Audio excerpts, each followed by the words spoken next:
¿Alguna duda o algo que haya quedado?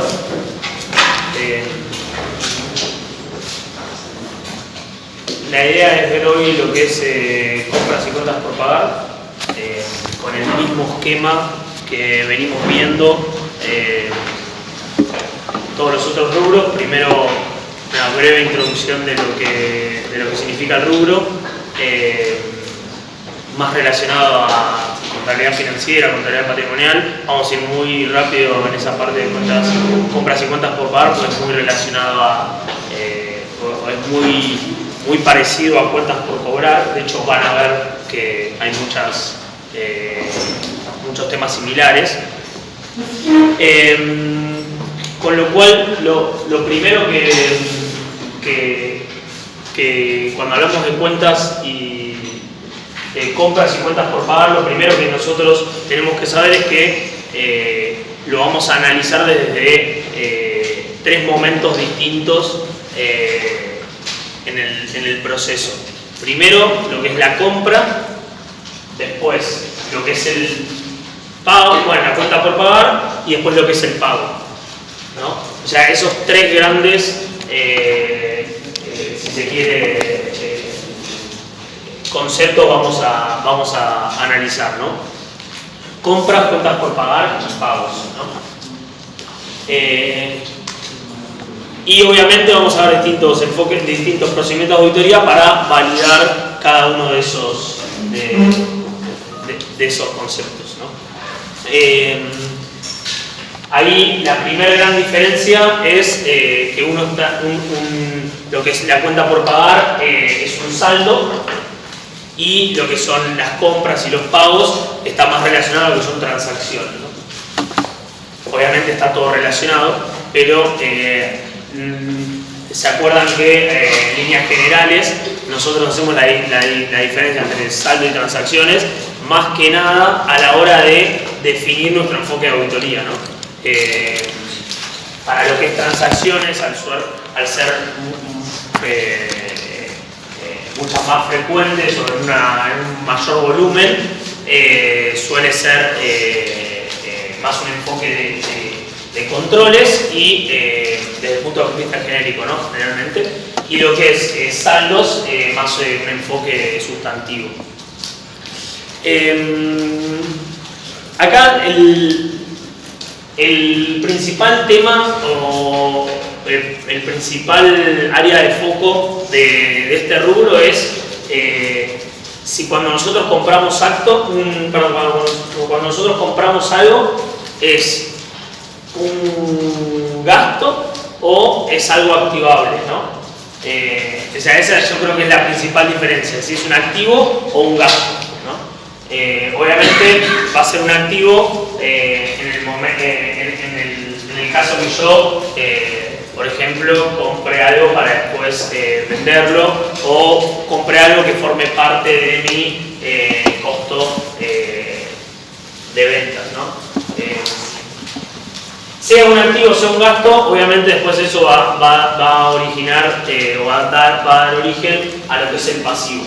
Pero ahí lo más importante y donde mayor foco tenemos que hacer es en el concepto de entender si es un activo o es un gasto, ¿no?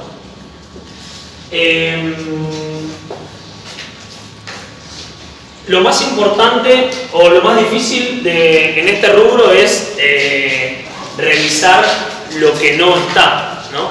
O sea, nosotros desde el punto de vista de auditor agarramos un balance y vemos que el pasivo, las cuentas por pagar son de 10.000 pesos.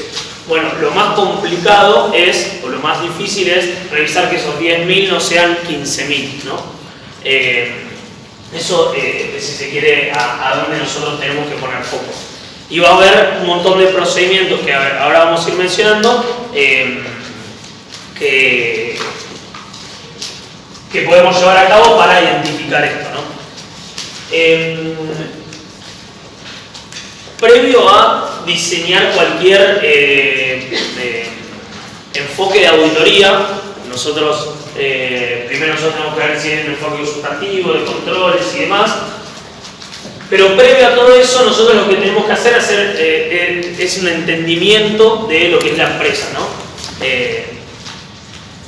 Y voy más en detalle de entendimiento de lo que es una empresa. Nosotros vamos a hacer un entendimiento de cómo es el departamento de compras y cuentas por pagar.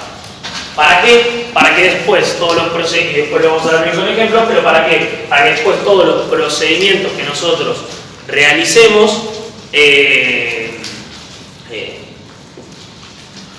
sean mucho más críticos y tengan un grado mayor de eficacia que obviamente si nosotros no entendemos el departamento de compras y cuentas por pagar.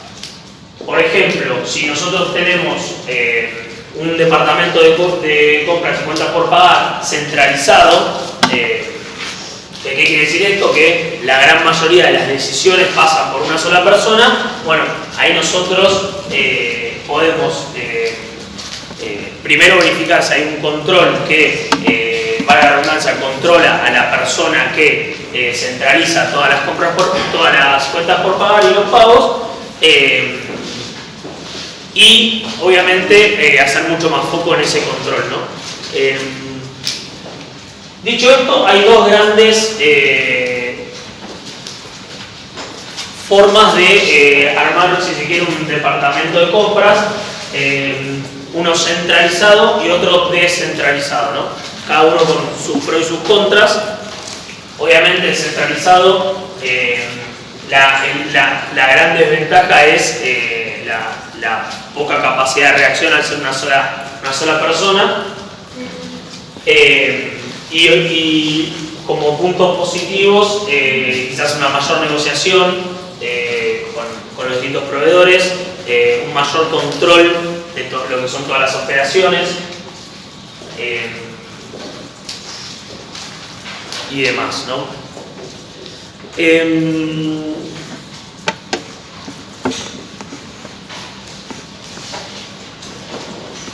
Cuando nosotros hablamos de compras y cuentas por pagar,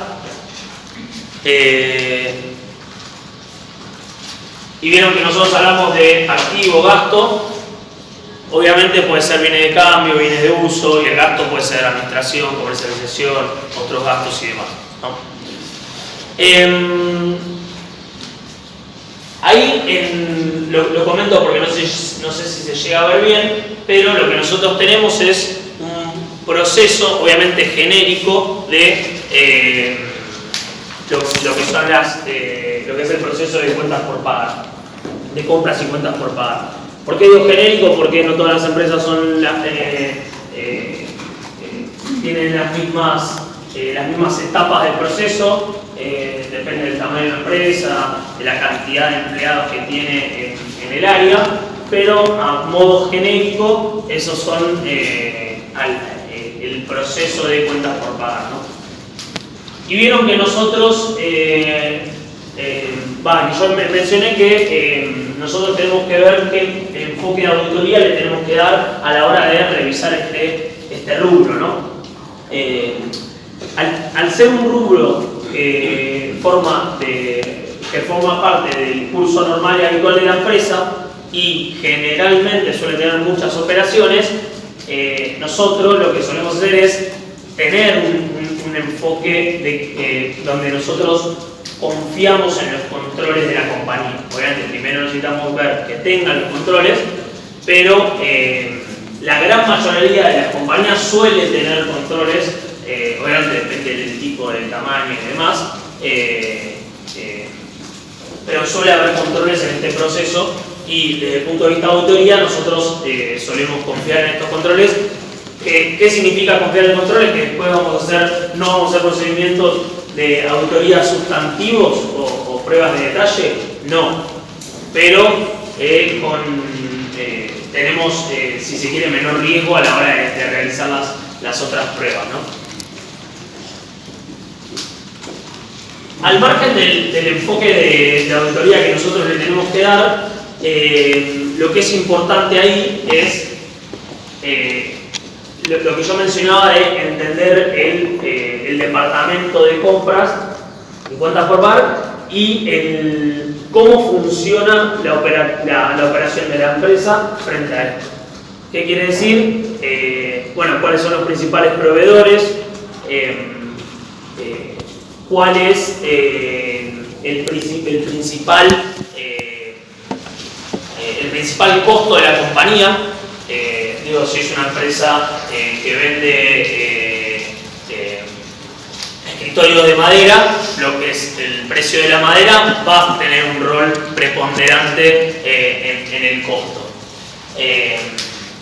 Principales proveedores, composición del costo.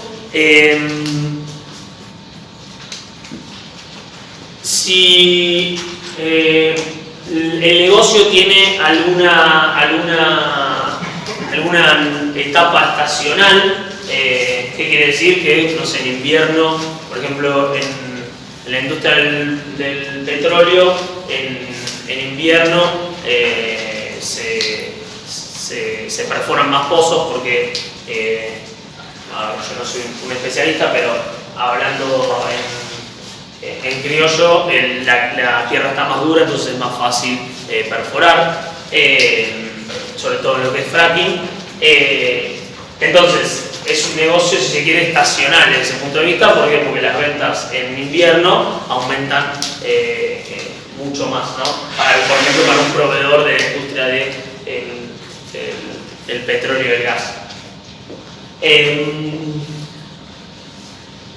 Después otro tema importante a ver es en lo que son las compras y cuentas por pagar. Hablamos de la composición del costo, de si hay algún ítem o algo que pese mucho, o sea, tenga un peso relativo muy importante sobre el costo. Otro ítem importante, es si los costos del transporte son muy significativos o no. Son distintos puntos o ejemplos para entender lo que son las compras y cuentas por pagar de una empresa, para yo después realizar procedimientos de auditoría eficientes, ¿no? Y obviamente con este objetivo de perseguir de que lo más difícil es verificar que los 10.000 que yo ponía como ejemplo sean efectivamente 10.000 y no sean 15.000. ¿No? Un ejemplo, si yo el precio de la madera, de vuelta, no soy especialista, quizás supongamos que el precio de la madera es un commodity, para mí es un costo significativo. Bueno, si el precio de la madera aumenta un 40-50%, yo esperaría que el costo aumente un 40-50%. Si cuando fue la guerra de Rusia y Ucrania, bueno, todas las empresas que tenían un costo de producción, que tenían que utilizaban el gas en su costo de producción y tenía un peso bastante relativo, obviamente también tendería a aumentar. ¿Y por qué es importante entender todo esto? Porque cuando yo analizo estos rubros, lo vamos a ver cuando hablamos de las pruebas analíticas que podemos hacer. Bueno, yo debería tener una expectativa de qué es lo que le pasó al rubro. Digo, si yo, siguiendo el ejemplo de la madera, y yo tenía un solo proveedor, siempre tengo una misma factura, un contrato, y ese contrato se actualiza por el precio de la madera, y bueno, si fue 100 el año pasado, yo esperaría este año que se aumentó un 50%, por lo menos tenga esa tendencia este rubro, ¿no? Por eso es importante entender el rubro.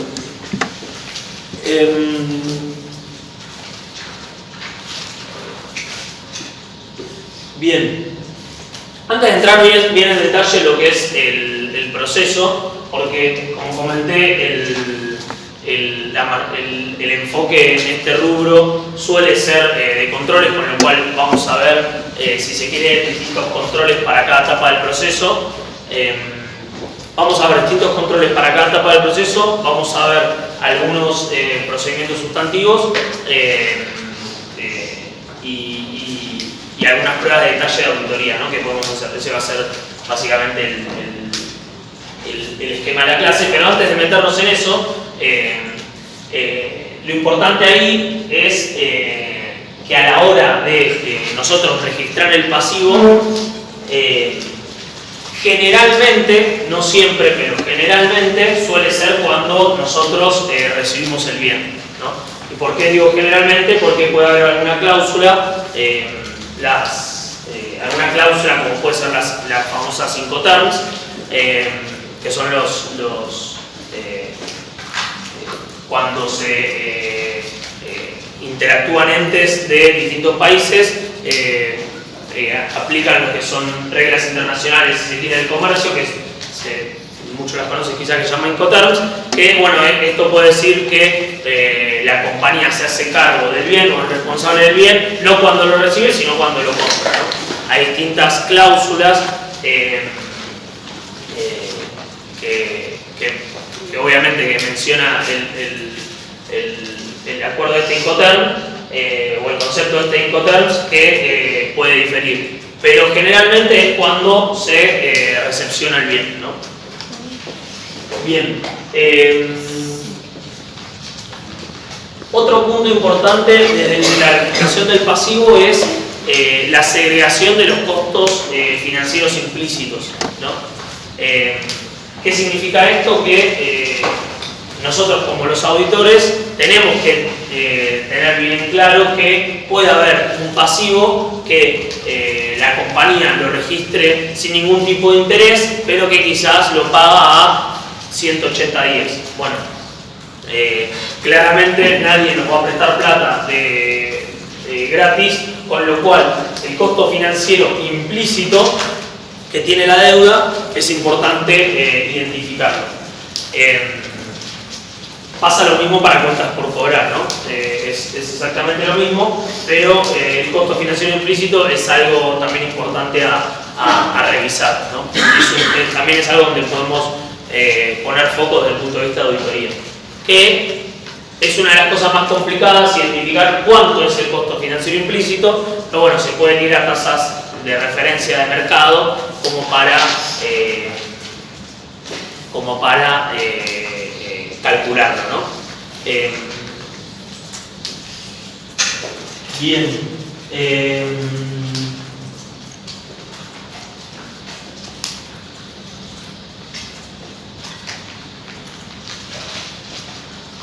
Vieron que yo nombré, perdón, hay un tema importante del pasivo, o tema importante para mencionar, es el tema del costo financiero implícito y el tema de, que ya mencioné, el tema del reconocimiento del pasivo, ¿no?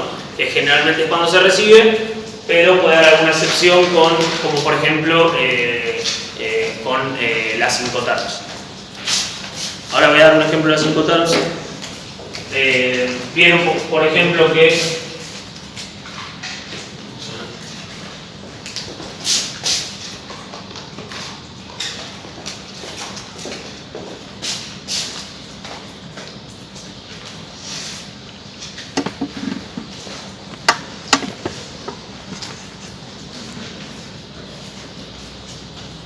son dos ejemplos de Incoterms. Ahora menciono qué significa cada uno. A grandes rasgos, la idea no es que ¿vieron Incoterms cuando vieron cuentas por cobrar? No. Bien, lo menciono rápidamente. Hay cuatro grandes grupos de Incoterms, que son E, F, C y D, que básicamente lo que va a cambiar va a ser cuando se reconoce la venta o la compra ¿no? Cuando se reconoce la venta o cuando si se quiere, cuando se transfiere la propiedad con el riesgo del bien, ¿no? De un bien. Dentro de cada grupo hay varios, como puede ser este SIF que yo mencioné, hay otro que es CPT, hay varios, ¿no? Pero bien, si nosotros graficamos una línea de tiempo donde este es la planta de donde se vende, o sea, la planta que fabrica, y este es el que compra, o sea, el depósito, supónganse, planta, trabaja como depósito.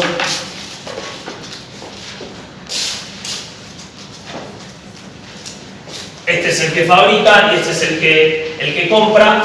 Bien, las cuatro Incoterms, en esta línea de tiempo es donde nosotros lo podemos situar. ¿Qué significa esto?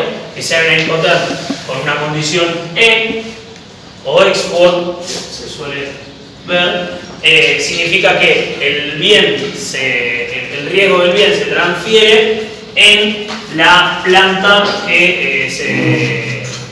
en la planta del vendedor, ¿no? Ahora, si nosotros, por ejemplo, vamos de un extremo, ¿no?, a una Incoterm, una venta, de vuelta, siempre va a haber una compra del otro lado, pero bueno, una venta con una condición DDP, que significa Delivery Duty Paid, o sea, Delivery que te lo entrego, Duty que te pago básicamente todos los impuestos, todo lo que fuese, o sea, transporte y demás. Esa condición de venta significa que el riesgo se transfiere en el depósito del comprador, ¿no? Y obviamente hay híbridos en el medio, pero ahí están los dos extremos, si se quiere, ¿no? Pero bien, yendo a los dos extremos, iba a comentar así que es otro muy común, pero si quieren, otro muy común es FOB, que lo pueden llegar a ver. De hecho, la bibliografía menciona en muchos ejemplos lo que es FOB, que significa Free On Board. Lo importante de las Incoterm es ver cuándo se transfiere el bien, con lo cual, es decir, cuando el otro ente pasa a tener la propiedad del bien, los bienes y los derechos, con lo cual es importante porque es cuando nosotros vamos a reconocer el pasivo, ¿no? Es decir, cuando a partir de ahí yo tengo la obligación con el tercero. Y también es importante porque a partir de ese momento donde yo tomo posición es donde me voy a hacer cargo y obviamente soy responsable por lo que le pase al bien. Si el transporte de esto es barco y yo compro con una condición E, es decir, a partir de acá es mío, si el barco se hunde en el medio, bueno, es responsabilidad mía, ¿no? O sea, ya es el bien mío. Ahora, si yo le compro a la otra empresa con una condición D y se hunde el barco en el medio, bueno, ahí es responsabilidad de la empresa que vendió, ¿no? Bien. ¿Por qué es importante entender todo esto? Porque una de las áreas de foco que nosotros podemos tener desde el punto de vista de auditor, cuentas por pagar y cuentas por cobrar lo mismo, lo que es o donde nosotros tenemos más un riesgo y por ende a mayor riesgo, mayor foco, en lo que es el corte de las operaciones. ¿Qué significa lo que es el corte de las operaciones? Bueno, que haya una compra del 28 de diciembre que, imagínense, una compra del 28 de diciembre que salió de la planta el 28 de diciembre y llegó el 5 de enero, ¿no? Obviamente de X1 y de X2, pero acá lo importante es que depende a la condición de venta o depende de la condición que yo acordé con la otra empresa, es cuándo yo voy a tener registrado el pasivo o no. Y obviamente cuando voy a tener dado de alta el bien o no. Quizá va a estar en tránsito, no importa, pero a lo que voy es cuándo yo voy a tener posesión del bien, es cuando, imagínense obviamente acá, el 31 de diciembre, es cuando yo voy a registrar el pasivo, ¿no? Obviamente, si es una condición E, ya lo voy a registrar en el X1. Ahora, si es una condición D, yo quizás no lo voy a registrar ya el pasivo en X1. Obviamente después ya no la provisión y demás, ¿no? Pero lo importante es que ya no soy todavía, el bien no es propiedad mía, ¿no? Bien. Entonces, lo que es el corte de las operaciones, que básicamente es esto, es sumamente importante tanto en cuentas por pagar como en cuentas por cobrar, ¿no? O sea, tanto lo que es ventas como compra, porque desde los dos puntos de vista suele haber un riesgo, obviamente depende del tipo de operación de la empresa, pero generalmente lo que es la afirmación de corte en compras y cuentas por pagar y en ventas suele ser un área de foco, ¿no? Bien. Entonces, hablamos de áreas de foco significativas como lo que son el costo financiero implícito, lo que es el corte de las operaciones, que fue el que mencionamos, donde generalmente puede ser la recepción, excepto de este tipo que se explique algo distinto, porque se detalla algo distinto en el acuerdo. Y otro tema para ver, otra área de foco para nosotros como auditores es la correcta presentación en los estados financieros, ¿no?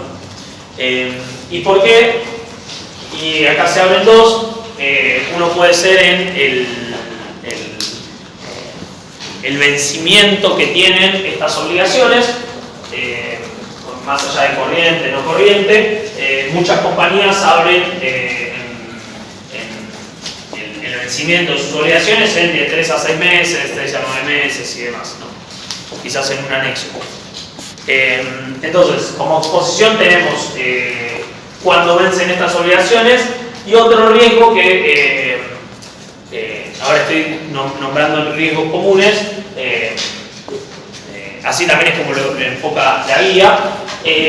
También es la presentación de los estados financieros con la correcta segregación de lo que son las partes relacionadas, ¿no? Es un área donde quizás las empresas, a ver, ¿qué es algo que estaría mal? Bueno, tener una transacción o una compra a una parte relacionada y que no esté identificada como tal en el balance, ¿no? Vieron que en el balance nosotros ponemos cuáles son las transacciones con partes relacionadas, o sea, el monto, ¿no? Bien.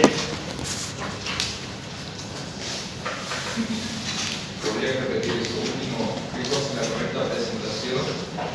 ¿Cómo? Perdón, no escucho. ¿Podría repetir eso último? ¿Riesgos en la correcta presentación? Sí, en los estados financieros, principalmente por dos temas, principalmente por cuándo es el vencimiento de la obligación que nosotros tenemos hacia el tercero, más allá de lo que es corriente y no corriente, muchas compañías segregan o separan lo que son sus vencimientos de 3 a 6 meses, de 6 a 9 meses, de 9 a 12 meses.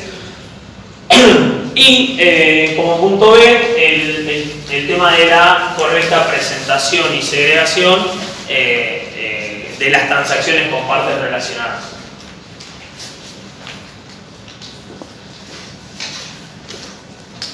Ese, si quiere, son las tres grandes áreas de foco que nosotros... puede haber más, obviamente, y de hecho hay más, pero tres temas principales que nosotros podemos ver es esos tres que mencionamos.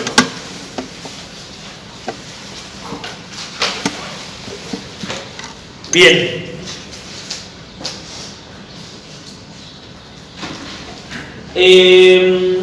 Antes de meternos en el proceso, un comentario adicional de cuáles son las afirmaciones que nosotros tenemos que, o donde nosotros podemos hacer foco para estos tres, para que son las compras, los pagos y las cuentas por pagar. En primer lugar, la veracidad de las mismas, quiere decir que estén en líneas generales correctamente autorizadas.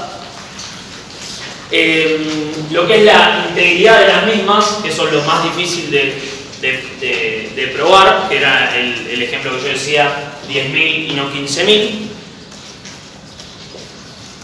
Que estén todas, es decir, la integridad. Y después la correcta medición y exposición contable, ¿no? La otra afirmación que nosotros podemos revisar en estos tres conceptos. Medición y exposición contable, obviamente medición hace foco en lo que es la evaluación. Ahí, por ejemplo, podemos involucrarlo, o sea, ahí es donde está enfocando lo que es el concepto que mencionamos de costo financiero implícito, ¿no? Digo, si no está correctamente segregado, estaríamos teniendo una medición incorrecta de lo que son las cuentas por pagar. Si nosotros no revisamos una prueba de corte adecuada, quizás podemos no tener un listado íntegro de todo lo que son los pagos de las cuentas por pagar de la compañía, ¿no? Bien.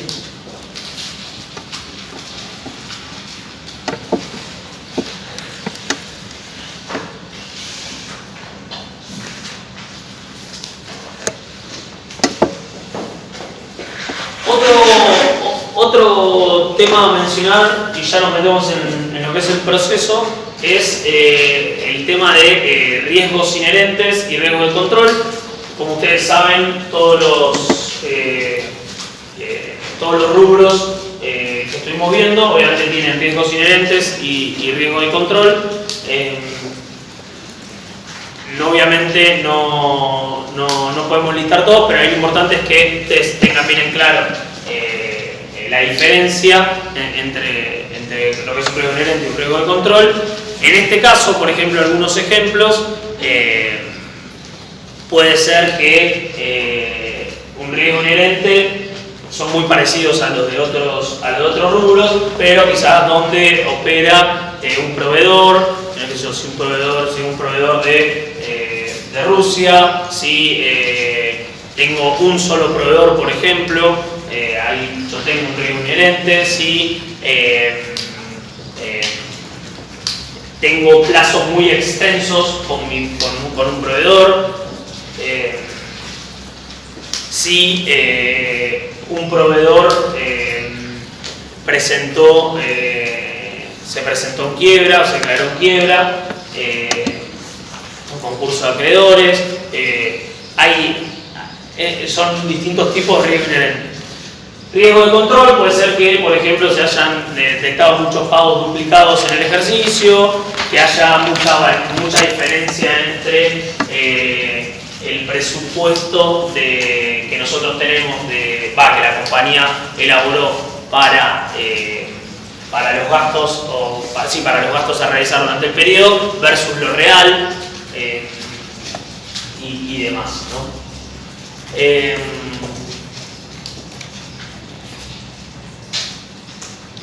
Bien, esto de presupuesto versus real en lo que es compras y cuentas por pagar es un control que nosotros podemos llegar a ver y donde podemos hacer mucho foco para revisarlo y por ende tener una buena confianza en control. Obviamente el control sería que la gerencia revise lo presupuestado versus lo real y analice las diferencias, ¿no? Bien. Entonces, ya metiendo en lo que es el proceso, ¿cómo inicia o cuál es el punto de partida del proceso de cuentas por pagar? Bueno, la necesidad de algo, ¿no? La necesidad de ir a comprar algo. ¿Por qué? Puede ser por el plan de producción que tenga la compañía, que diga, bueno, tengo que producir 100 escritorios de madera, bueno, necesito ir a comprar madera, ¿no? Un ejemplo. Entonces, el puntapié inicial es la necesidad, ¿no? Ahora después vamos a hacer, y vamos a nombrar algunos ejemplos de control en cada etapa del proceso. pero los menciono rápidamente. Y este breve proceso de cuentas por pagar es algo que nosotros como auditores deberíamos hacer para todos los rubros, ¿no? Hacer un entendimiento de cuáles son las áreas que intervienen, qué actividad realizan, cuál es la responsabilidad y demás, y si en cada responsabilidad tienen un control asociado a esa actividad, también nosotros lo deberíamos hacer. Esto, como al margen que no se llega a leer bien, pero únicamente títulos como parte de explicación de un proceso está incompleto, ¿no? O sea, lo que nosotros deberíamos hacer desde el punto de vista de auditor es, obviamente, tener el concepto de que primero todo arranca con la determinación, con una necesidad, si se quiere. Todo arranca con una necesidad, pero dentro de esa necesidad hay alguien que la generó, hay alguien que dijo, che, necesito madera. Bueno, esa persona que dijo necesito madera, bueno, tiene que tener un control, si se quiere, de qué actividad, un control sobre la actividad que realiza, ¿no? Entonces, si nosotros vamos en detalle a entender el proceso, todos los procesos, pero en este, que es el que nos trae hoy, nosotros deberíamos tener cuál es el proceso y cuáles son las actividades que se realizan y el control asociado a cada actividad, ¿no? Eso sería el ideal. Ahora, muchas veces esos controles no existen y obviamente nosotros hay distintos tipos de auditoría. Cuando nosotros realizamos, ahora estamos haciendo foco en lo que es auditoría, lo que llamamos no integrada, ¿no? O sea, tenemos, lo menciono rápido porque lo van a ver más en detalle al final, pero auditoría integrada y no integrada. Integrado cuando nosotros como auditores opinamos también sobre los controles que tiene la compañía, ¿no? O sea, nosotros opinamos sobre la auditoría financiera y sobre la auditoría de controles. Ahora, para lo que es la auditoría no integrada, que es la más común en Argentina, que opinamos únicamente por la auditoría financiera y no de controles, nosotros tranquilamente, y pasa en la práctica, que vamos a compañías que no tienen con todos los controles que nosotros quisiésemos para ciertas actividades que tienen, ¿no? Ahora, ¿eso determina en qué están haciendo, no sé, que nosotros vamos a calificar el informe? No, obviamente la respuesta es no, pero sí nuestra respuesta o nuestro enfoque de auditoría debería ser teniendo un enfoque de auditoría más sustantivo que de controles. ¿Por qué? Porque la compañía no tiene muchos controles. ¿Qué quiero decir con esto? Lo que quiero decir es que no todas las compañías tienen esto y tienen que tenerlo, ¿no? Obviamente tienen que registrar bien un pasivo, con el ejemplo que pusimos, por ejemplo, con el corte. Obviamente lo tienen que registrar bien, pero no necesariamente tienen que tener un control para que alguien, por ejemplo, un control que alguien revise al cierre de cada mes todas las últimas operaciones y las primeras del periodo siguiente. No necesariamente, ¿no? Pero bien, nosotros como auditores va a bajar lo que es nuestra confianza en los controles y por eso vamos a tener un enfoque más sustantivo. Pero bien, entonces primero se determina la necesidad, después se selecciona el mejor precio y la forma de compra. Ahora vamos a ver en detalle algunos controles y de vuelta los controles que vamos a ver van a ser algunos, obviamente puede haber muchos más. Después, una vez que se selecciona el mejor precio y la mejor forma de compra, puede ser, no sé, analizando 3 proveedores distintos y demás, se prepara la orden de compra. Una vez que se prepara y se envía la orden de compra, se recibe lo que es la mercadería. Una vez que se recibe, se inspecciona y se acepta la mercadería, se registra ese aviso de es esto, ¿no? Bueno, me llegó la mercadería. Una vez que se registra el aviso de la recepción, quizás el proveedor nos envió la factura, entonces ahí se registra la factura del proveedor. Y una vez que tenemos la factura del proveedor, se prepara lo que es la orden de pago para ya pagarle al proveedor. Y una vez que se le paga, obviamente se registra. Obviamente es un ejemplo, hay un montón de compañías, quizás no sé, dentro de la orden de compra, primero lo revisan internamente y después se le envían a un tercero. Bueno, es en forma genérica algunas partes del proceso de cuentas por pagar, ¿no? Dentro de la determinación de necesidades, una de las afirmaciones que nosotros queremos revisar, si se quiere, es la integridad de todos los requerimientos, ¿no? De todos los requerimientos justamente de esas necesidades. ¿Qué quiere decir? Que, no sé, si la necesidad surge de el jefe de la planta, el jefe de producción, bueno, que el jefe de producción envíe al departamento de compras un formulario con básicamente lo que necesita. Bueno, ¿qué control podemos realizar acá? Bueno, por ejemplo, la revisión de la secuencia numérica de los documentos de requerimientos de necesidades que emitió el jefe de producción, ¿no? Bien, lo que es la solicitud de la mejor, el precio de compra y precio y forma de compra y precio, perdón, ahí podemos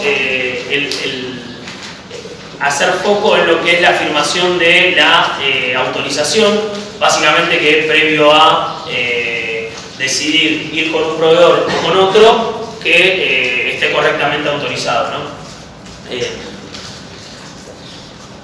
Bien, ahí como concepto genérico, siempre que hablamos de totalidad o de integridad, hay distintos controles generales. Van a ver que se van repitiendo mucho, pero el típico es la revisión de la secuencia numérica, ¿no? Bien, todos entienden la secuencia numérica, no agarro todos los formularios y me tengo que fijar que sea 1, 2, 3, 4, 5, 6, 7, 8, 9, que no haya ningún salto, ¿no? Esa revisión de los saltos puede llegar a ser un control de integridad o de totalidad de los documentos. Bien, otro control, por ejemplo, de lo que es la autorización, que se trabajen con proveedores preautorizados o los proveedores usuales con los que trabaja la compañía.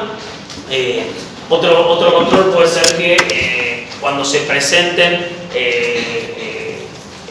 distintas opciones de compras a realizar, se presenten, por ejemplo, 3 opciones, ¿no? Que se hayan cotizado a 3 proveedores distintos. Bien. Después, para lo que es el envío de la orden de compra, ahí lo primero que nosotros podemos ver es, primero, la totalidad de las órdenes de compra, es decir, que no haya ningún requerimiento que no haya, ninguna necesidad que haya determinado, que se autorizó la compra a realizarse, pero nunca se reenvió la orden de compra al proveedor. Bueno, ¿cuál es el ejemplo? La secuencia de las órdenes de compra, que no haya ninguna orden de compra pendiente, que muchas compañías suelen tener una bandeja de archivos pendientes a facturar, pendientes a emitir, pendientes a órdenes de compra a emitir, etc. ¿Podría repetir el nombre de este último? No te escuché. ¿Cómo se llama el proceso? ¿El proceso de preparación y envío de orden de compra? ¿O cuál? Okay. Igualmente lo que estoy haciendo ahora es hacer un foco sobre el genérico el proceso genérico de cuentas por pagar. Estoy mencionando algunos ejemplos de controles que se pueden llegar a dar y cuál es la afirmación que nosotros queremos perseguir, ¿no? Obviamente son algunos, no es todo. Después, la revisión de la mercadería. Esta es una etapa clave en el proceso, porque básicamente es cuando nosotros aceptamos, revisión, aceptación de la mercadería, cuando nosotros aceptamos el bien y por ende ahí generalmente se genera el pasivo, ¿no? Con la salvedad esta que mencioné. Donde ahí lo que nosotros tenemos que verificar también es la exactitud de lo recibido. Puede ser, por ejemplo, revisándolo contra la orden de compra, ¿no? Muchas veces, de vuelta, acá este es un control que puede llegar a no existir, que no sé, la persona que está en el depósito no revise que lo que recibió esté de acuerdo con la orden de compra, es decir, que se revise a la semana. Bueno, ahí tenemos ¿qué quiere decir que esto que está mal? No, pero obviamente va a tener un ambiente de control mucho menos confiable que otra compañía.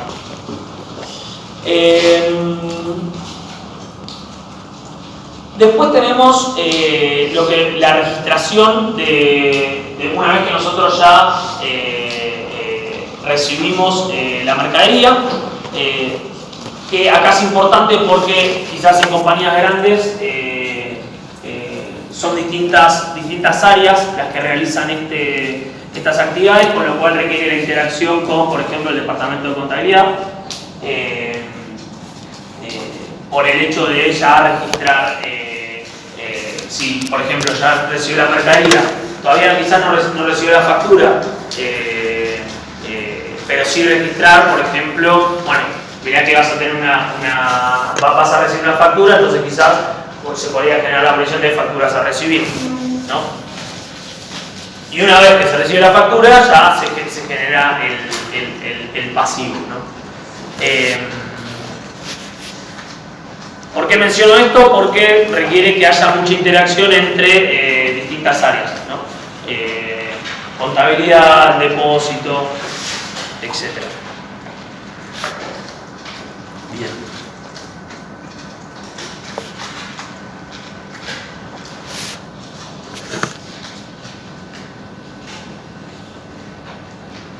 Otro control que suele hacerse y se suele identificar temas quizás de corte es la conciliación bancaria que se realiza al cierre, cuando se cierra la transacción, cuando se efectúa el pago. Obviamente nosotros vamos a tener el débito en los movimientos bancarios. Bueno, esa conciliación bancaria de lo que yo pagué con lo que yo con la orden de pago, con la orden de compra, con la factura, o sea, ese triple control, cuádruple, si nos vamos al extracto, dijimos orden de compra,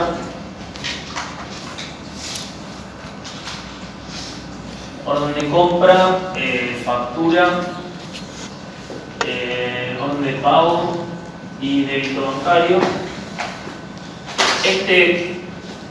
El débito bancario muchas veces no se suele hacer porque suele ser en momentos distintos, pero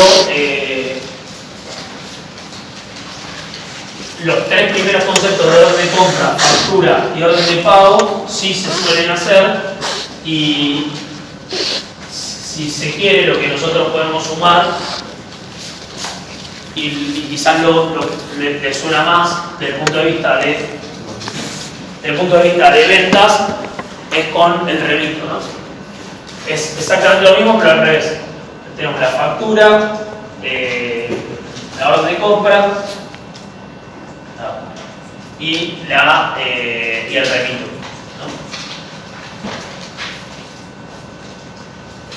Esto puede llegar a ser en ventas y esto en compras y cuentas por pagar. Acá también se le puede sumar el crédito bancario, pero quizás diferido en el tiempo, distinto, es más difícil. Entonces, este control en ventas y este en cuentas por pagar sí se suele dar muchas veces desde el punto de vista en cantidades y no en montos. ¿Por qué? Porque muchas veces el jefe del depósito no tiene acceso a el valor de la mercadería, ¿no? De hecho, se recomienda que el jefe del depósito o el jefe del depósito no tenga acceso a lo que son los precios de la mercadería, únicamente a cantidades, ¿no? Muchas veces ustedes ven un remito, quizás el remito no dice el precio, únicamente dice lo que son las cantidades, ¿no? Pero bien, eso es otro control. De vuelta, ¿no? Yo quiero hacer foco porque muchas veces no está este control y quizás uno escucha que dice no, la compañía está haciendo las cosas mal.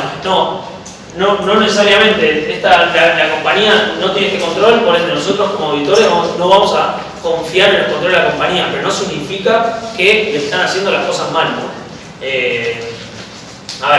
Obviamente, mayores controles, mejor, pero no significa que nosotros vamos a opinar el informe porque no tengan un control de la recepción de las mercaderías.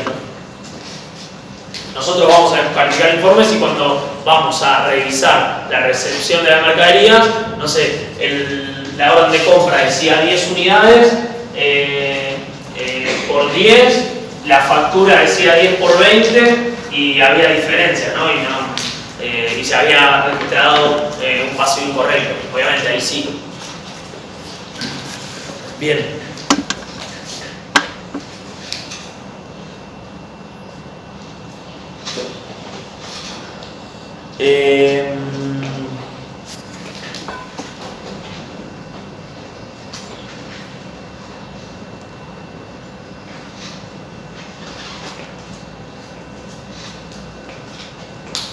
Bien, para nosotros revisar el ambiente de control, si se quiere, hay tres grandes áreas a revisar. Obviamente no son las únicas, pero sí las podemos mencionar como tres grandes áreas o tres áreas de foco para nosotros entender cómo es el ambiente de control de la compañía. El primero, segregación de funciones, básicamente es que no haya una sola persona que haga todo, ¿no? Que sea el que prepara la orden de pago, prepara la determinada necesidad, habla con el proveedor, etcétera, etcétera, ¿no? De vuelta, ¿está mal que haya una sola persona? Nunca nosotros vamos a poder calificar un informe por decirle al dueño de la compañía, che, poné más personas en el área de compras, ¿no? Un montón de empresas chicas quizás tienen una sola persona y no podemos calificar el informe únicamente porque tenga una sola persona. Bien, ¿para cuál es nuestra arma, si se quiere, nuestra defensa ahí? Es, ok, no te voy a obligar a que contrates más gente y haya una mayor segregación de funciones, sino que yo voy a realizar procedimientos de auditoría sustantivos mucho más en detalle y más exhaustivos que si tuvieses 10 personas, ¿no? Un ejemplo. Después otro foco es la supervisión de las distintas actividades, y acá influye mucho si se involucra o no la alta gerencia en las distintas transacciones. Y otro área de foco del ambiente de control es lo que es el acceso restringido, que básicamente es que por ejemplo, que muchas personas tengan acceso a un mismo sitio compartido, por ejemplo, y que no formen parte del proceso. No sé, que la persona de recursos humanos tenga acceso a el archivo de todas las necesidades o todas las órdenes de compra que se emitieron o que están pendientes de emitir, ¿no? Que no tengan independencia entre áreas. Correcto, exacto. Bien.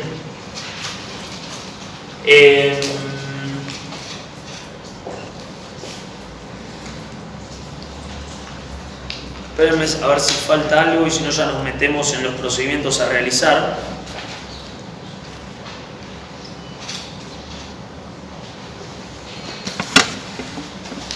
Bien, vamos a hacer algo, vamos a aplicar los distintos procedimientos de auditoría que podemos hacer y después vamos a repasar a ver si quedó alguno.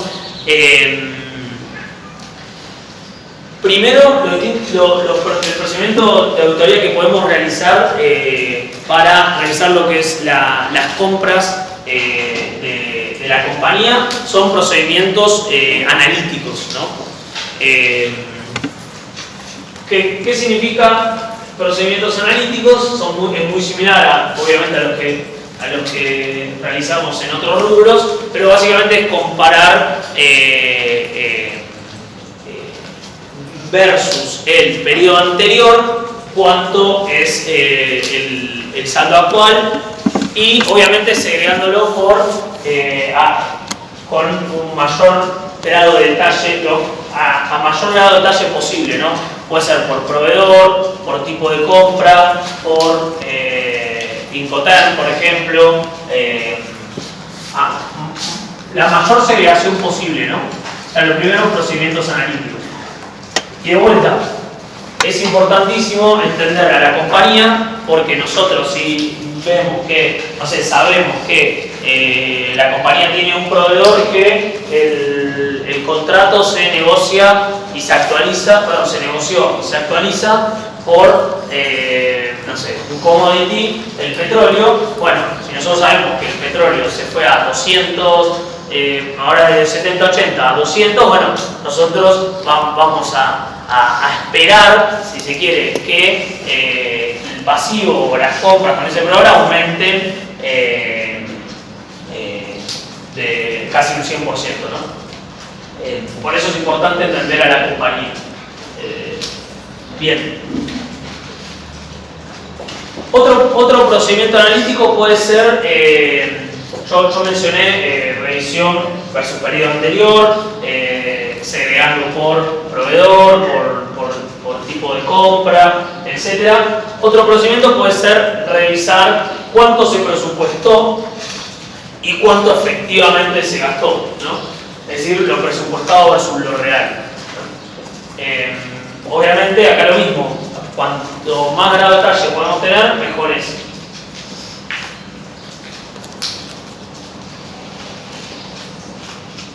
Bien. Otro procedimiento analítico que podemos hacer es, si se quiere, supónganse que nosotros tenemos una compañía que es que no tiene gran variedad de productos que compra, es decir, es bastante homogéneo desde ese punto de vista, y nosotros sabemos la cantidad de los productos que se compraron. Bueno, nosotros podemos considerar la cantidad de productos que se compraron y multiplicarlo por un precio promedio y deberíamos llegar a el total de las compras de la compañía, ¿no? Son tres, si se quiere, tres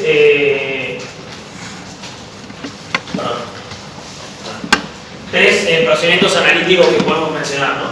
El primero creo que es el más común en todos los otros rubros, la revisión analítica por tipo de producto, por proveedor, etcétera, etcétera. después lo que es el presupuesto y lo que son las cantidades compradas por precio promedio. Bien.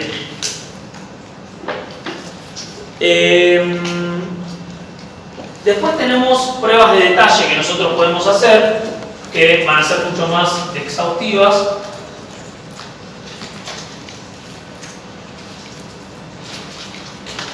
Que pueden ser, por ejemplo, lo que es la revisión de documentación, ¿no? Bien. Y cuando nosotros revisamos la documentación, lo primero que tenemos que determinar es qué vamos a revisar, ¿no? Cuando nosotros tenemos todo lo que son las compras, bueno, nosotros tenemos que determinar qué vamos a revisar. Quizás nosotros agarramos el mayor de compras y hay asientos que no corresponden a la compra, sino que es un asiento manual porque, no sé, es un ajuste de tipo de cambio. Entonces, lo que nosotros tenemos que hacer es identificar primero bien cuál es el universo de ítems a revisar, ¿no? Una vez determinado bien el universo, lo que nosotros tenemos que determinar es la cantidad, ¿no? La cantidad, o sea, nosotros tenemos el universo, o sea, el primer paso sería el universo. Creo que creo yo que es como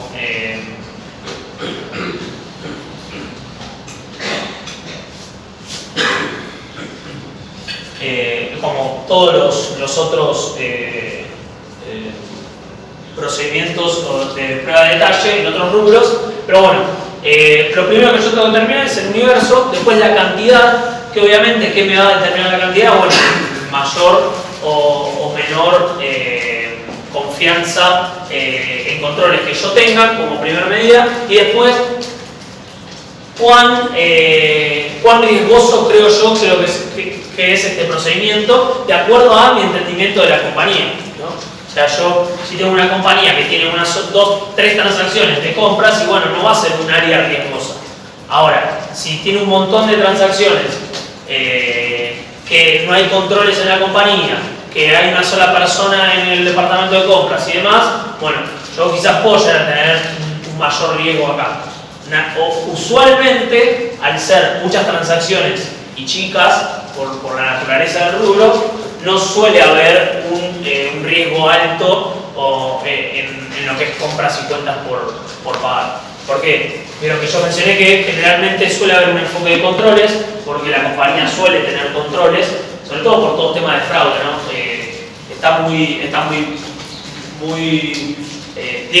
Una compañía que son 5 personas, quizás no tiene un control, no entramos en detalle, y tiene un control específico para, no sé, las conciliaciones bancarias, pero quédense tranquilos que sí va a tener un control para que no haya la única persona que se dedica a compras esté relacionada y tenga algún acuerdo ilegal con un proveedor. A lo que me refiero a esto es una empresa de 5 personas no van a querer que le roben plata. Donde más va a hacer foco es, por ejemplo, ver los proveedores que tiene y la relación que tiene el que se dedica a autorizar los pagos, por ejemplo, con los distintos proveedores, ¿no? Entonces, suele haber, bueno, como mencioné, suele haber controles, solemos tener un enfoque de controles, de confianza en controles en este rubro, con lo cual nosotros la muestra, la cantidad a seleccionar va a estar influenciada por eso, y también va a estar influenciada por el riesgo que nosotros consideramos que tenemos en este rubro, ¿no? Y obviamente a mayor muestra, mayor evidencia de auditoría, ¿no? Bien, una vez determinada la cantidad, tenemos que determinar el método a seleccionar la muestra, que puede ser, supónganse, al azar, pueden ser los primeros, no sé, los primeros 10 si nuestra muestra fue 10, etcétera, etcétera, ¿no?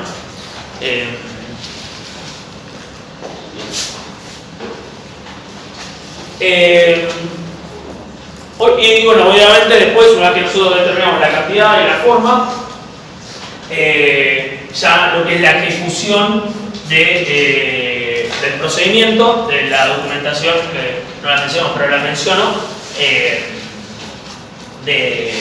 del procedimiento, y obviamente evaluar los resultados. ¿Qué significa evaluar los resultados? Bueno, yo tengo que entender qué es lo que voy a revisar y qué sería un error para mí, ¿no? Entonces, supónganse que o vamos directamente a la documentación a revisar, que puede ser la solicitud de compra, la orden de compra directamente, la recepción, o sea, el informe informe de recepción, la factura, la orden de pago y el extracto bancario. ¿No hay ninguno? Bien, no hay ninguno. Bien, esta puede llegar a ser toda la documentación que nosotros tenemos que pedir para la muestra que nosotros determinamos, ¿no? Entonces nosotros agarramos, primero determinamos el universo, después la muestra, o sea la cantidad, la forma de selección de la muestra, la forma de la selección, la ejecución y el análisis de los resultados.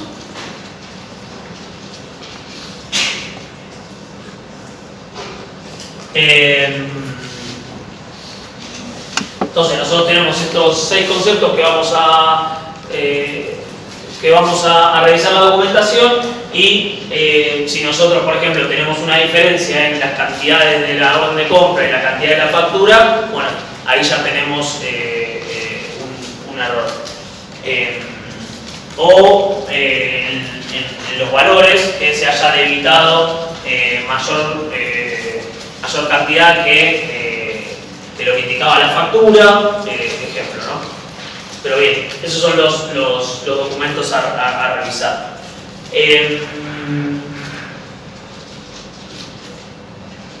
¿Qué información vamos a revisar? Bien, precio y cantidad obviamente, pero también que sea el mismo ente, no sé, que acá la orden de compra haya sido a computadoras S.A. y la factura también venga de computadoras S.A.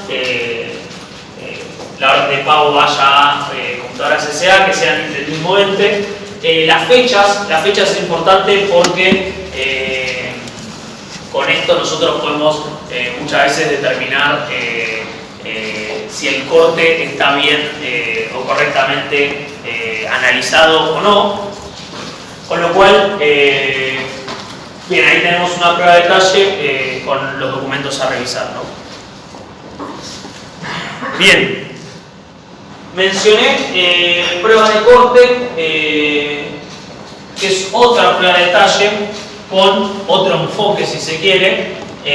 Nosotros acá estamos yendo a la exactitud y evaluación, si se quiere, donde revisamos el precio, la cantidad y demás, y después tenemos la prueba de corte, que quizás es la misma documentación, quizás no, es la misma documentación, pero ahí sí hacemos más foco sobre la fecha.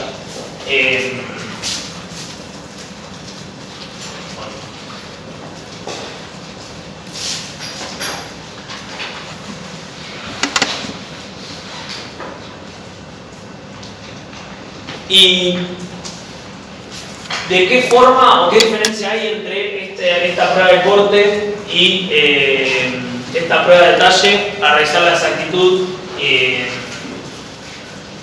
de la información, la exactitud y la medición o la evaluación de la información? En realidad el libro menciona medición, yo estoy más acostumbrado a evaluación, pero conceptualmente es lo mismo. El foco es el corte que yo había mencionado, había hecho el ejemplo con la 5TER, ¿no? Que corresponde al periodo correcto. Y ahí es fundamental la fecha, porque básicamente es cuando nosotros vamos a registrar la compra, ¿no? En qué ejercicio lo vamos a registrar. Ahora, si nosotros en esta prueba de detalle estamos revisando lo que es la exactitud y la medición, nosotros como universo de análisis vamos a considerar todo el periodo, ¿no? O sea, del 1 de enero al 31, por ejemplo. Ahora, para la prueba de corte, y es lo mismo para lo que es la parte de ventas, a nosotros una transacción del 31 de mayo, supónganse que no tiene un cierre, o sea, no presenta un estado financiero, bueno, ni siquiera fue trimestral, pero mensual, no tenemos riesgo de corte en esta transacción. Nosotros tenemos mucho más riesgo de corte en las transacciones que están cerca del periodo de cierre. ¿Qué quiere decir cerca del 31 del 12? Entonces, nosotros vamos a revisar para lo que es la afirmación de corte, para revisar que estén correctamente, en el periodo correcto, perdón, las transacciones registradas, las transacciones que estén más cerca del 31 de diciembre, que es donde o cuando yo tengo mayor riesgo, ¿no? Bien, yo tengo mayor riesgo en las transacciones cerca del 31 de diciembre y algo que nosotros tenemos que determinar como auditores, y ahí es cuando aplicamos el juicio profesional, es la cantidad de los días a revisar, tanto para adelante y para atrás. ¿Por qué digo para adelante y para atrás? Porque una transacción del 1 de enero también puede llegar a... Una transacción del 1 de enero también puede llegar a haber sido registrada el 31 de diciembre, ¿no? O sea, debería haber sido registrada el 31 de diciembre. A lo que me refiero con esto es, hoy tenemos riesgo también en las transacciones posteriores, no únicamente en las anteriores. Por eso yo hice los cajones para adelante y para atrás. ¿Cuántos días? De vuelta, en base al entendimiento del cliente, en base a juicio profesional, nosotros determinamos la cantidad de días a seleccionar para determinar el universo, ¿no?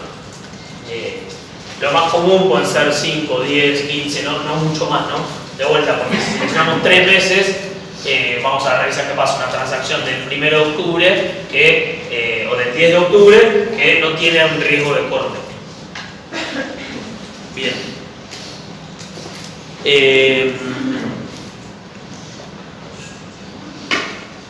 El proceso de corte se entendió, ese creo que es el más importante. Bien.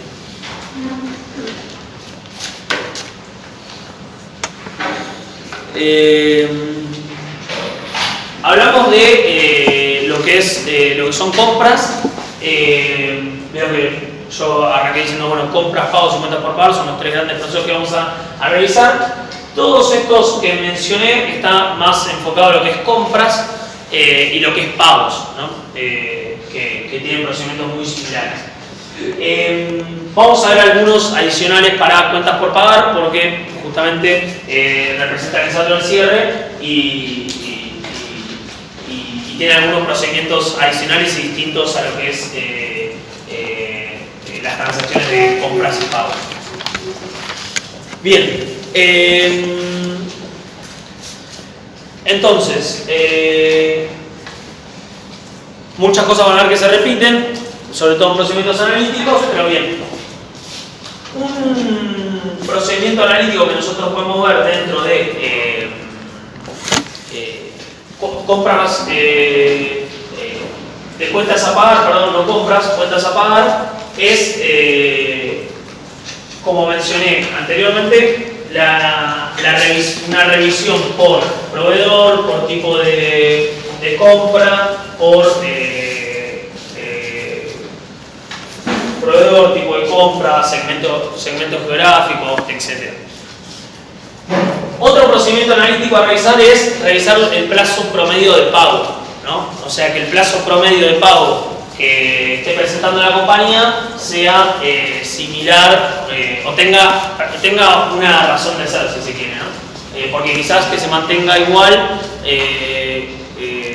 no es razonable para mí que revise los contratos con los proveedores y hay un solo contrato o el más significativo que cambió el plazo de pago, ¿no? De 30 a 60 días. Bueno, en ese caso yo identificaría que si se mantuvo el mismo plazo promedio de pago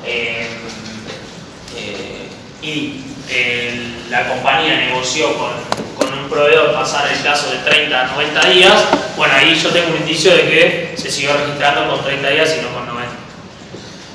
O se siguió pagando, si se quiere.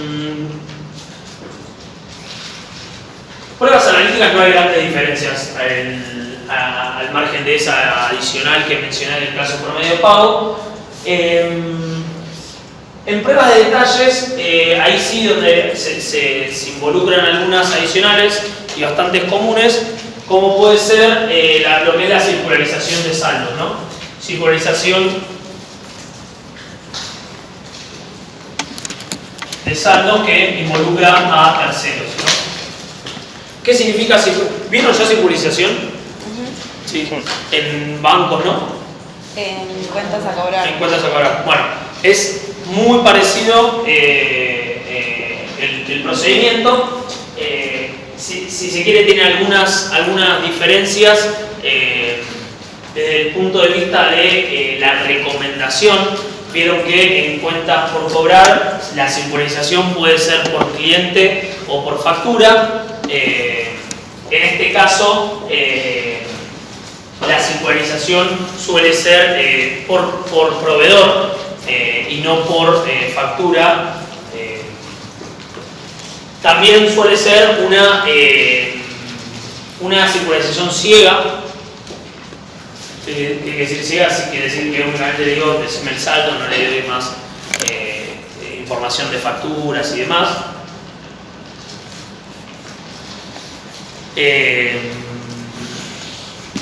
Y después no hay grandes diferencias. Ahí lo importante es que nosotros como auditores siempre tengamos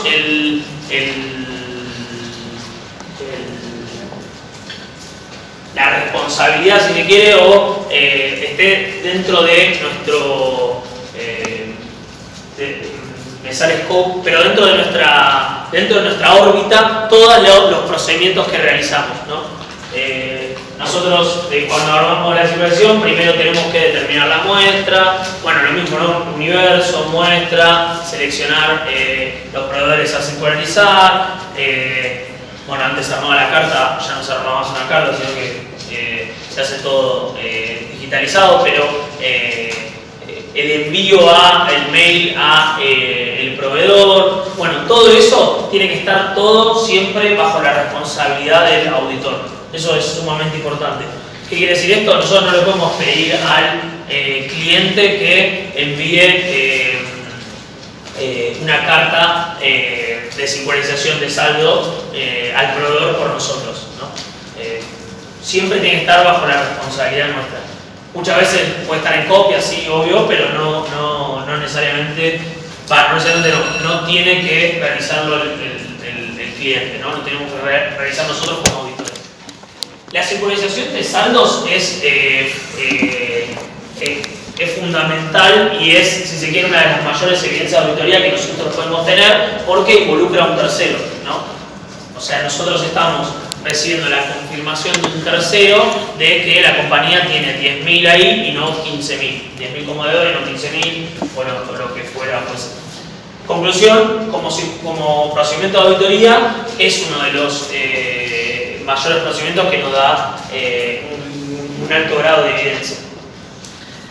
De hecho, en todos los casos de fraude que ustedes que son públicos, Enron o algún otro más, siempre el caso de fraude tenía embebido algún algún error o alguna omisión o algo, si se quiere, ilegal, porque se terminó mostrando que es fraude, dentro de la circularización, ¿no? La gran mayoría de los casos de fraude. Enron, por ejemplo, de los casos más famosos, que a grandes rasgos, por si no lo conocen, antes había 5 empresas grandes a nivel mundial de auditoría. Post ese caso terminó habiendo 4 porque una defaulteó básicamente, ¿no? Bien.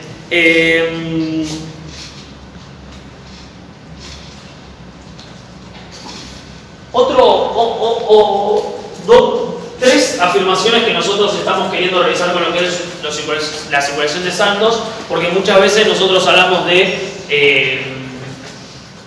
exactitud y medición, pero también nosotros estamos queriendo revisar lo que es el corte, ¿no? Si a nosotros nos dicen, porque ¿qué suele pasar? Si a nosotros nos dice que el proveedor nos responde que tiene 10.000 como saldo a cobrar por parte del cliente, porque el cliente nuestro tiene saldo a pagar, bueno, significa que no hay ninguna factura adicional que se ingresó, ni ninguna factura que se omitió. Con lo cual, a nosotros nos pasan todo el detalle de cómo se componen esos 10.000, nosotros podemos ver que se registraron correctamente. Tanto exactitud, exactitud, medición o evaluación y lo que es corte, ¿no? Porque muchas veces corte lo dejamos de lado porque revisamos nos dice el importe, nos pasa el detalle de las facturas, pero también nos falta lo que es corte. Bien.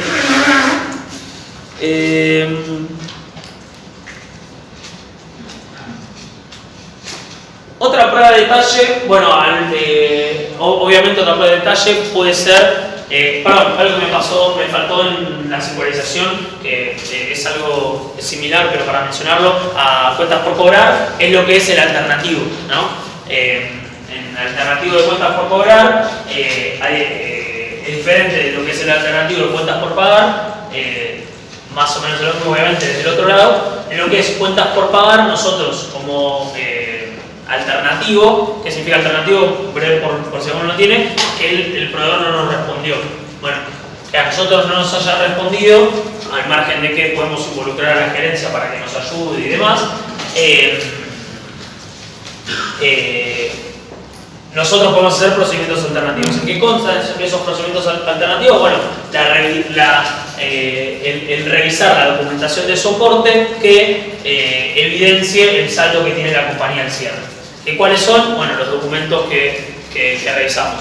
Hasta un cierto punto, ¿no? Nosotros habíamos mencionado 6 documentos que se incluía, por ejemplo, el pago. Bueno, quizás el pago, bueno, si fue posterior quizás puede ser que esté, pero quizás el pago todavía no se hizo y obviamente el pasivo también está, con lo cual la revisión de documentación de soporte es un procedimiento alternativo. Bien. Otra prueba de detalle muy común en lo que es cuentas por pagar. Vieron que yo les decía que lo más complicado es identificar la integridad o que las cuentas por pagar sean completas. ¿Qué quiere decir? Que tenga 10 la compañía y efectivamente tenga 10, si no tenga 15. Bueno, con el procedimiento de circularización de proveedores es un procedimiento, sobre todo teniendo en cuenta que esas ciegas. Otro procedimiento que nosotros podemos utilizar y que se utiliza para la identificación de pasivos que no estén registrados en la compañía, o lo pueden escuchar como pasivos omitidos, es justamente, para la redundancia, el procedimiento que nosotros llamamos como de pasivos omitidos. ¿En qué consta? Consta en revisar los pagos posteriores al cierre del ejercicio de la compañía, ¿no? Entonces, nosotros tenemos el 31 del 12. Si nosotros revisamos los pagos posteriores,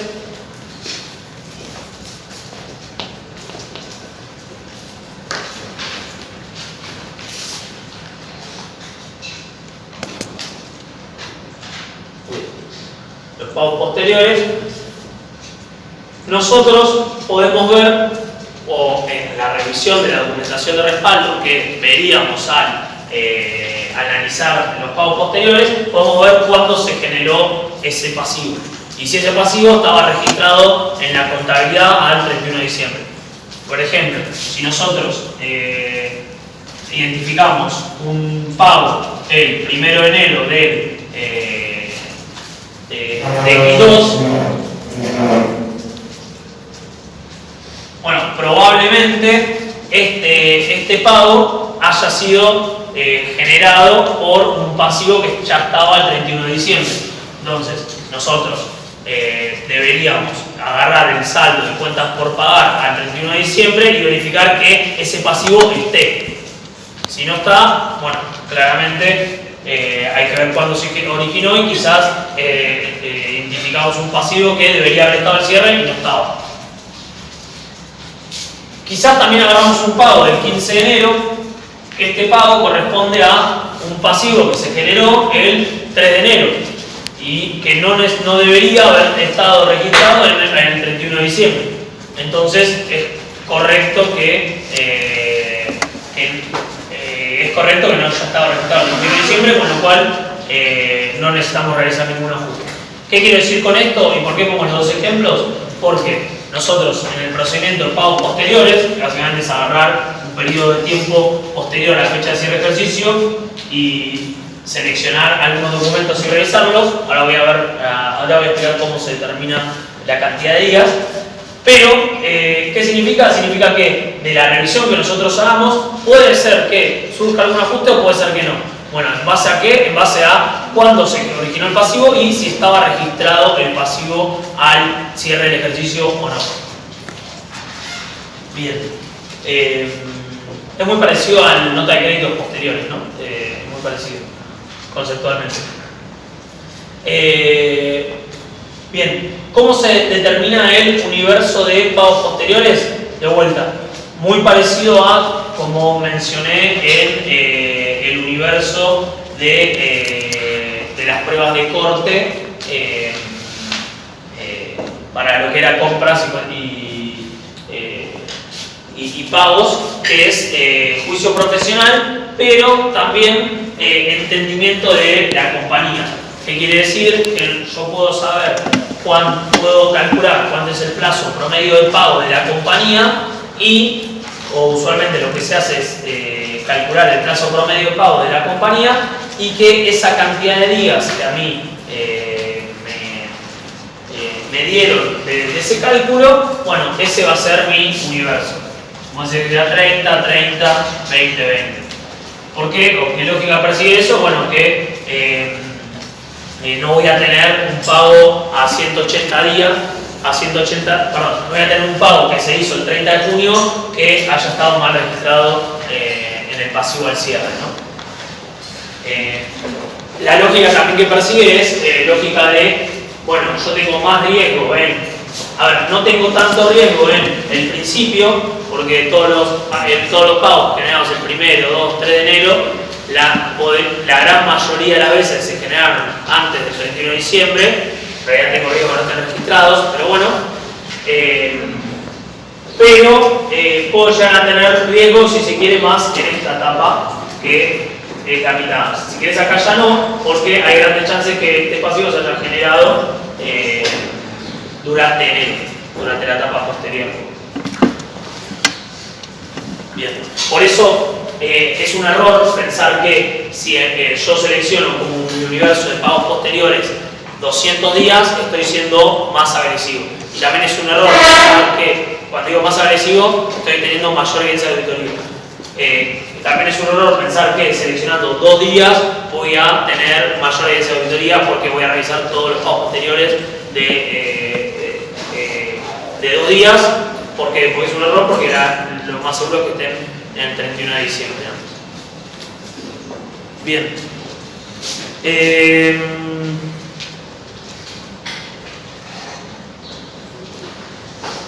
Esos son los procedimientos más comunes. Algunos otros procedimientos que nosotros solemos utilizar, como puede ser confirmación. Vieron que yo mencionaba que la totalidad o la integridad de todas las compras y cuentas por pagar es si se quiere, una de las cosas más complicadas, sobre todo en cuentas por pagar, una de las cosas más complicadas, ¿no?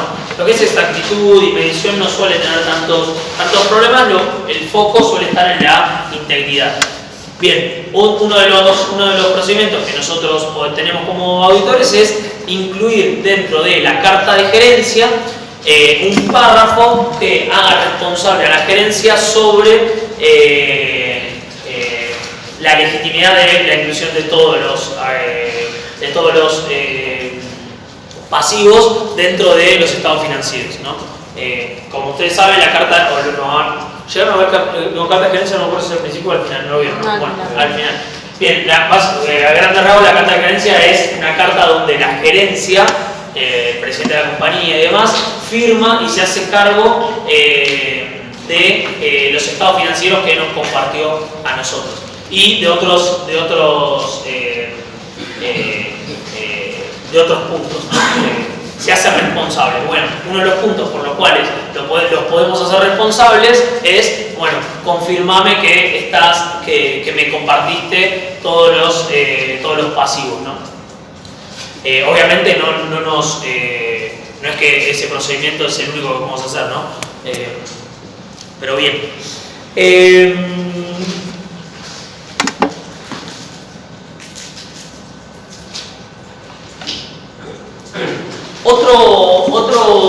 Otro procedimiento que está relacionado a lo que son pasivos o a identificación de pasivos no incluidos dentro de los estados financieros es la circularización de abogados o la revisión de las cartas de los abogados. ¿Por qué? Porque dentro de la carta de abogados puede haber algún juicio o alguna contingencia o mismo muchos abogados en sus cartas incluyen, no sé, computadora S.A. a la fecha me debe 250.000 pesos, ¿no? Por las facturas tanto y tanto. Entonces, en ese detalle de los abogados, nosotros podríamos ver si la compañía registró esos pasivos, ¿no? Esas facturas que indicó el abogado. Al margen de algún juicio o contingencia, que eso entra más en la etapa o en el capítulo de provisiones y contingencias y demás. Bien.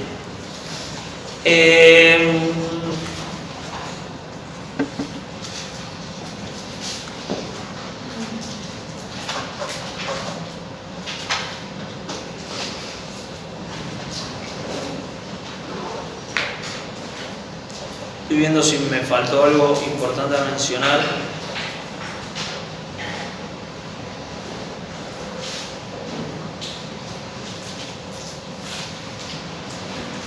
Un procedimiento importante que me faltó mencionar para la revisión de la integridad o tener todas la integridad justamente sí, de las compras realizadas es la revisión de la secuencia numérica de los avisos de recepción, ¿no? Que no haya ningún aviso de recepción que no se haya identificado. Creo que eso es importante. Después no hay mucho más.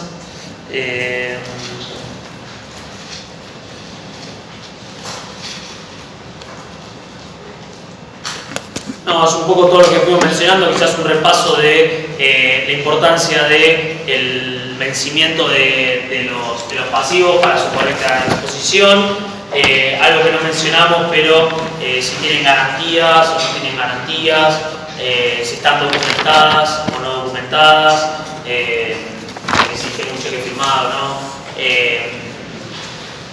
Sí, algo que no mencioné, pero creo que es genérico, si son en moneda extranjera o no. Creo que acá todas las compañías tienen que presentar un anexo de moneda extranjera, donde detallan todos los saldos y transacciones en moneda extranjera, con lo cual ahí es importante que los pasivos en moneda extranjera estén correctamente segregados.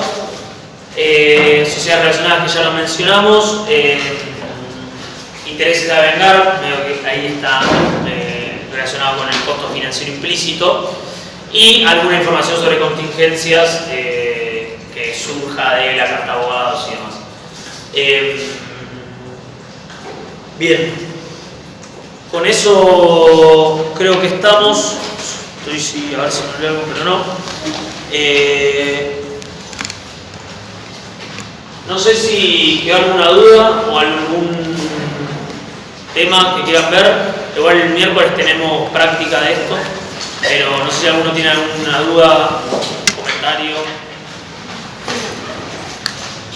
¿No? No, todo bien. Bueno, gracias. Yo me quedo igual unos minutos más por las dudas. Por las dudas, el que no firmó que se acerque a firmar. Y perdón que terminamos unos minutos más tarde de lo que me gusta terminar, pero bueno, se extendió.